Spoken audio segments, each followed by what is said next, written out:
Chama cha Netiboli Dodoma CHANEDO kimefanya uchaguzi wa viongozi wa ngazi mbalimbali wa chama hicho. Uchaguzi huu umefanyika wakati wa mkutano mkuu uliofanyika Januari 24 mwaka 2026, ambapo wanachama wamechagua viongozi ngazi ya mwenyekiti, makamu mwenyekiti, katibu msaidizi, mhazini wa chama, mjumbe wa mkutano mkuu na wajumbe wa kamati tendaji. Mara baada ya kuchaguliwa, baadhi ya viongozi walikuwa na haya ya kusema.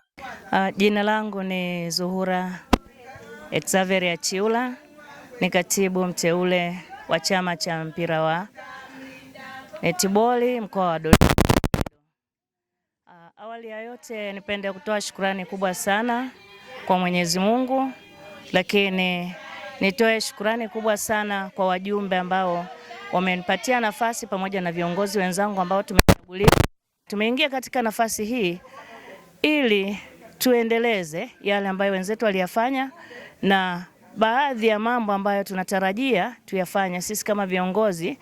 Kiu yetu ni kuboresha mchezo huu wa netiboli katika mkoa wetu, lakini tutahakikisha basi tunaandaa vijana, watoto ili tuweze kupata timu kulingana na umri katika mkoa wetu kwa kuanzisha mashindano mbalimbali katika wilaya. Mimi ni ndugu Happiness Jitihada Saidi. Nitumie nafasi hii kwanza kuwashukuru wajumbe ambao wamefanikisha ushindi huu.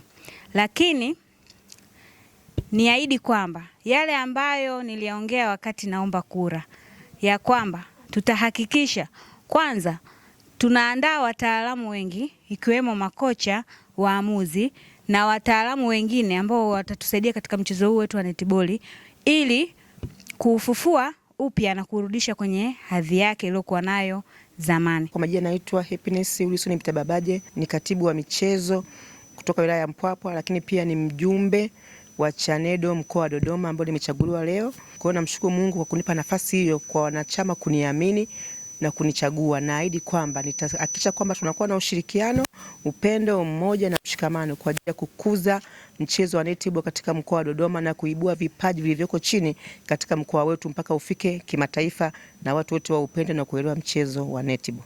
Mimi ni Yohana Mashauri na hii ni Open Online Media.